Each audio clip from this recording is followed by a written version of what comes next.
Class से बाहर निकाल दिया गया। क्लास शुरू हो चुकी थी, लेकिन एलेक्स ध्यान नहीं दे रहा था। वो कक्षा में या सक्रिय रूप से सुनने वाला व्यक्ति नहीं था।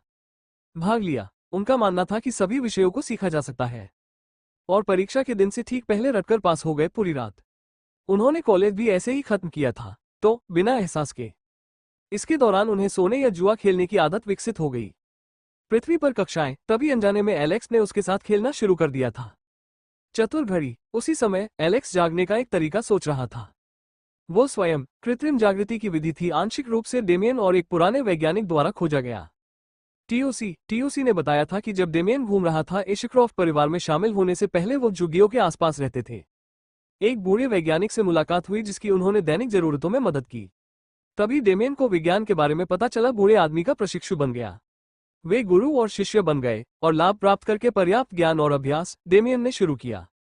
बूढ़े आदमी के प्रयोगों में एक के रूप में भाग लेना सहायक। प्रत्येक प्रयोग के साथ डेमियन और अधिक होता गया जानकार और अपनी विश्लेषणात्मक सोच में सुधार किया। क्षमताएं। इन्हीं अनुभवों के कारण वो प्रथम स्थान पर रहे। अकादमी प्रवेश परीक्षा का सैद्धांतिक भाग पुराने वैज्ञानिक के शोध क्षेत्रों में से एक था। कृत्रिम जागृति। वो इस अनोखे काम पर काम कर रहे थे। यह विषय लगभग एक दशक तक अटका रहा और अटका रहा। एक सफलता प्राप्त करें तभी डेमियन तस्वीर में आया। बाद बूढ़े वैज्ञानिक को किसी विशेष विषय पर आसक्त देखकर उसने भी मदद की उम्मीद में उसी विषय का अध्ययन शुरू कर दिया। पुराने वैज्ञानिक और विभिन्न दृष्टिकोण प्रदान करते हैं। बूढ़े व्यक्ति ने डेमियन के विचारों और उसकी पूछताछ को सुना। प्रयोग में कुछ प्रक्रियाओं के बारे में उन्होंने आत्मज्ञान का अनुभव किया और एक प्रोटोटाइप दवा बनाई। फिर उन्होंने इसके लिए श्वेत पत्र लिखा और उसे भेजा। विश्व विज्ञान और प्रौद्योगिकी संघ WSTA। जब WSTA के लोगों को उसका पेपर प्राप्त हुआ और टीम के प्रत्येक व्यक्ति ने अपनी परिकल्पना का परीक्षण करना शुरू किया। सोचा कि यदि यह पेपर सही साबित हुआ तो हो सकता है लोगों के प्रतिशत के कारण पूरी दुनिया बदल जाती है। जो जागे उनकी आबादी बहुत कम थी। व्यवहारिक प्रयोग चरण के अंत में वे शुरू हुए। प्रयोगशाला जानवरों का उपयोग करके प्रयोग करना। हालांकि प्रयोगों के परिणाम वैसे नहीं थे अपेक्षित। प्रयोग में किसी भी विषय के पास नहीं था बच जाना। उनमें से हर एक की मृत्यु हो गई। जागृति प्रक्रिया। WSTA परीक्षण टीम ने पुराने वैज्ञानिक को आमंत्रित किया और उन्होंने एक साथ मिलकर पेपर की दोबारा समीक्षा की और इस पर ध्यान केंद्रित किया। गलती खोजने के लिए सैद्धांतिक पहलू। हालांकि सभी वे पा सकते थे कि पेपर तार्किक था और सैद्धांतिक रूप से सही है और इसमें कोई समस्या नहीं थी। आखिरी उत्पाद। इसे काम करना चाहिए था। बाद में उन्होंने एक और प्रैक्टिकल आयोजित किया। प्रयोग जिसके दौरान उन्होंने सभी की बारीकी से जांच की। एक सामान्य प्रतिक्रिया की पहचान करने के लिए विषयों का परीक्षण करें और असफलता के पीछे का कारण। उन्होंने पाया कि जागृति प्रक्रिया के दौरान मस्तिष्क की कुछ तरंगें दर्द के पार होने का संकेत देती हैं। प्रत्येक परीक्षण विषय के लिए सहनशीलता की सीमा। इससे कृत्रिम जागृति की प्रक्रिया का संकेत मिला। बेहद दर्दनाक था। नतीजतन पूरा करने से पहले जागृति के बाद सभी विषयों ने मस्तिष्क मृत्यु का अनुभव किया। विफलता के कारण की पहचान करने के बाद WSTA टीम और पुराने वैज्ञानिक ने समाधान खोजने के लिए मिलकर काम किया। दवा की प्रभावशीलता से समझौता किए बिना उन्होंने विभिन्न शक्तिशाली और उच्च को शामिल करने का प्रयास किया। विषैले अवयवों और दवाओं की रैंकिंग दर्द को कम करें, साथ ही फॉर्मूले का प्रयोग भी करें। परिवर्तन किए गए, परंतु उनका कोई भी प्रयास सफल नहीं हुआ।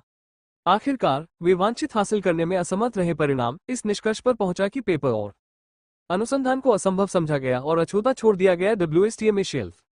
TOC में इस बात का जिक्र था कि अगर रिसर्च टीम ने बनाया सूत्र में थोड़ा संशोधन करके इसे हासिल कर लिया गया। F रैंक राक्षस के जहर के बारे में ज्ञान। ब्लिस विस्पर और उसका जहर सेरेनिटीज लुल। ये शोध पूर्ण विफलता नहीं मानी जाएगी।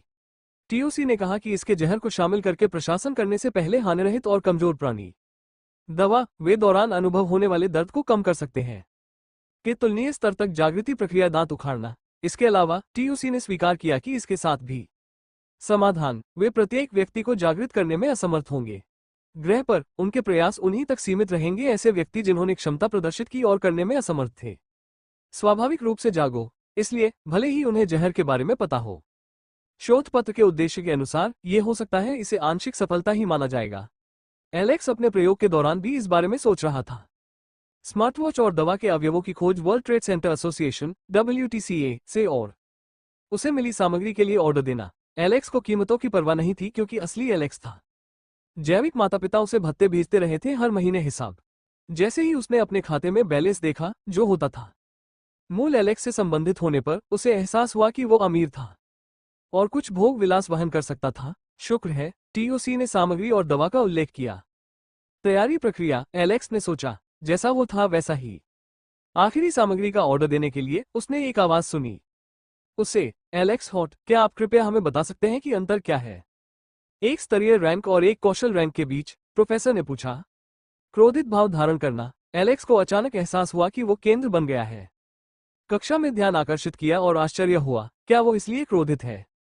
मैं उनके व्याख्यान पर ध्यान नहीं दे रहा हूँ। एक स्तरीय रैंक कौशल दक्षता और मन का एक उपाय है। उपभोग दर, उच्च स्तरीय रैंक निम्न का प्रतीक है मन की खपत दर और बढ़ी हुई कौशल दक्षता। जबकि निचले स्तर की रैंक का अर्थ विपरीत है, एलेक्स ने उत्तर दिया। एलेक्स प्रोफेसर की प्रतिक्रिया देखने के लिए रुका और फिर, यह महसूस करते हुए कि वो अभी भी क्रोधित प्रतीत होता है, उसने ऐसा करने का निर्णय लिया। जारी रखना। दूसरी ओर, एक कौशल रैंक का उपयोग विभिन्न का आकलन करने के लिए किया जाता है। किसी कौशल के पहलू जिसमें उसकी अधिकतम क्षति क्षेत्र शामिल है, प्रभाव और अन्य समग्र विशेषताएं, यह एक के रूप में कार्य करता है। वर्गीकरण के साधन, एलेक्स ने समझाया। भले ही एलेक्स ने प्रोफेसर की बात नहीं मानी, फिर भी वो जानता था। टीओसी के माध्यम से दुनिया के बारे में सामान्य ज्ञान।